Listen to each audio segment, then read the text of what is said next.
안녕하세요. 태양광 파랑 박사입니다. 기분 좋게 불어오는 선선한 바람은 가을이 성큼 다가왔음을 느끼게 합니다. 환절기 건강관리 잘하셔서 건강하고 행복하게 보내셨으면 좋겠습니다. 오늘은 정부의 재생에너지 정책 축소 제도 개편에 대해 설명드리겠습니다. 현 정부 들어 전 정부의 재생에너지 확대 정책 축소로 제도 개편을 진행하고 있습니다.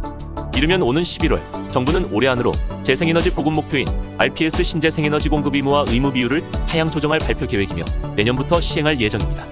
이에 따라 재생에너지 업계의 반발과 불만이 커지는 분위기이며 세계적인 흐름과 반대로 재생에너지의 적대적인 정책을 연이어 내놓고 있다는 것입니다. RPS 제도는 500MW 이상의 발전 설비를 보유하고 있는 발전 사업자가 총발 전량의 일정 비율 이상을 태양광, 풍력 등 신재생에너지를 이용해 전기를 생산하는 제도입니다.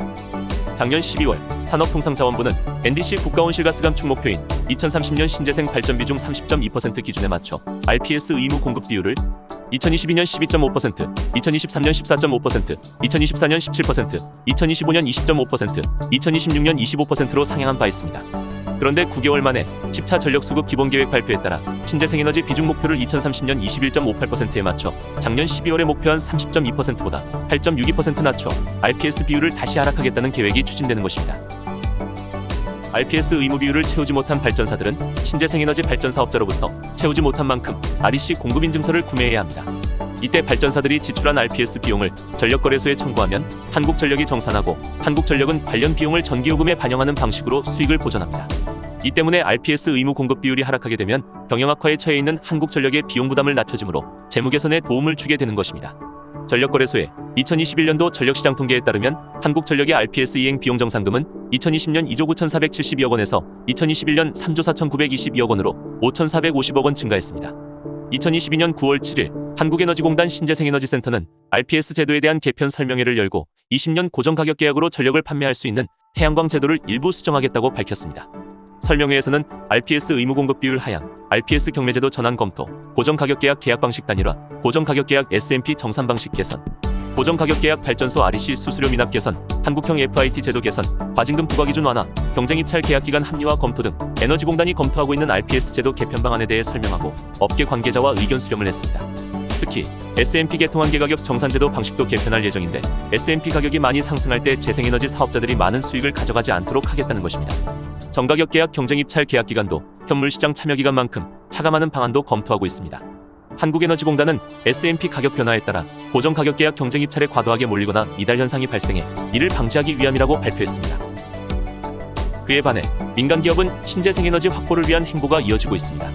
설비 투자에서 나아가 글로벌 기업과 공동사업을 추진하는 등 재생에너지 확보에 사활을 거는 모습입니다.